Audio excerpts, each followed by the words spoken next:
જી કાકા, આપનું નામ જાણી શકું? હર્ષદભાઈ મોહનલાલ તમાકુવાલા, પરિવહન કોમ્પ્લેક્સ હાઈટ હોસ્પિટલની નીચે રામવાડી. હવે આ રામવાડીમાં જે સામે આ પોઈન્ટ બન્યો છે, હાજી. પાલિકાને જીવીવી પોઈન્ટ કહે છે, ગાર્બેજ વ્હીકલ પોઈન્ટ.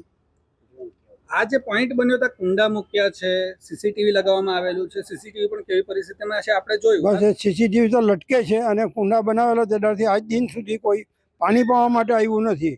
અને નરેશભાઈ વેલ્ડિંગવાળા, રતનભાઈ રાજપૂત કાપરવાળા એ લોકો મળીને રોજ પાણી પાય છે, જે અમે ખુદ જોઈએ છે અમારી આંખે. અને કચરો અત્યારે પણ લખાવવાનો ચાલુ છે. કોઈ ફોટા પડેલા હોય ને આવીને જોઈ તો નગરપાલિકાને ખ્યાલ આવે કે ભાઈ કચરો હજુ પણ કોણ લાખે છે. કોઈને કંઈ પડી નથી, રામરાજ ચાલે છે. અહીંયા પબ્લિકના પૈસાનો દુરુપયોગ તો 100% દુરુપયોગ થાય, 100% દુરુપયોગ. કારણ કે કોઈ જોવા જ નહીં આવે. આજે પણ એ જ પરિસ્થિતિ છે કચરો લખવાની. ભલે દિવસમાં 4 વાર ટ્રેક્ટર આવતું હોય પણ કચરો તો પડેલો જ હોય અહીંયા. આપને અહીંયા વ્યવસાય છે, દુકાનની સામે આવી પરિસ્થિતિ સારું લાગે? સવાલ જ નહીં મને. મારી દુકાન તો ખરી જ, સાથે દવાખાનું બી ખરું. એની સામે આવો કચરો પડેલો હોય તો કેવી રીતે ચાલે? નમસ્કાર મિત્રો, આપ જોઈ રહ્યા છો સત્ય ન્યૂઝ ગુજરાત. વલસાડ નગરપાલિકા એના દ્વારા નિર્મિત GVVP પોઈન્ટ.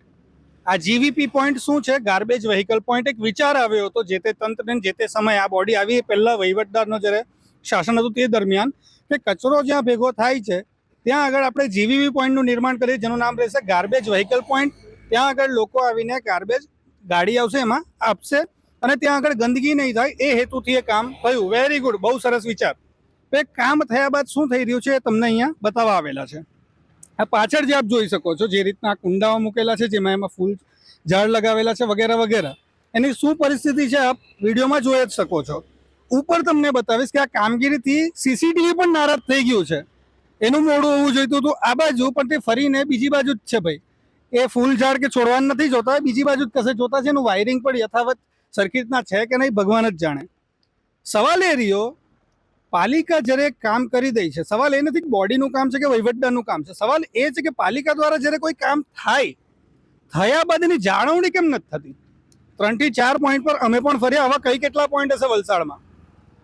લોકોનું એમ કહેવાનું છે કે આ પોઈન્ટ બન્યા બાદ 2-4 દિવસ, મહિનો સુધી પાણી નાખવાની તકેદારી રાખવા માટેનું પ્રાયોજન પાલિકાએ કર્યું હતું. પણ ત્યારબાદ ભગવાન ભરોસે આ છે. આજુબાજુના લોકોને જ્યારે એવું લાગે કે ભાઈ સુકાઈ જવાનું છે, એક કાકા સાથે અમે રામવાડીમાં વાત કરી રહ્યા હતા, તેઓએ પણ જણાવ્યું કે ભાઈ કોઈ ધ્યાન આપવા નથી આવતું.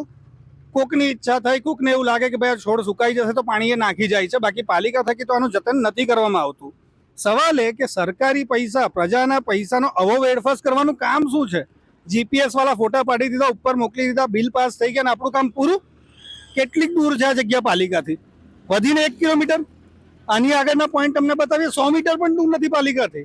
એની આગળના પોઈન્ટ બતાવીએ 500 મીટર પણ દૂર નથી પાલિકાથી.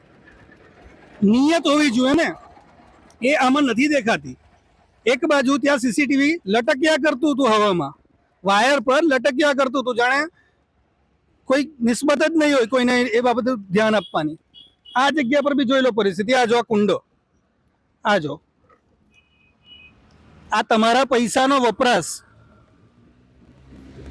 તમે કોઈ વિચાર લાવો, GVV પોઈન્ટની રચના કરવી હતી, ગંદકી ઓછી થાય, સારો માહોલ લાગે. આ સર્કિટ હાઉસનો વિસ્તાર છે એટલા માટે થઈને તમે કર્યું. રિબિન કાપ્યા પછી શું કર્યું?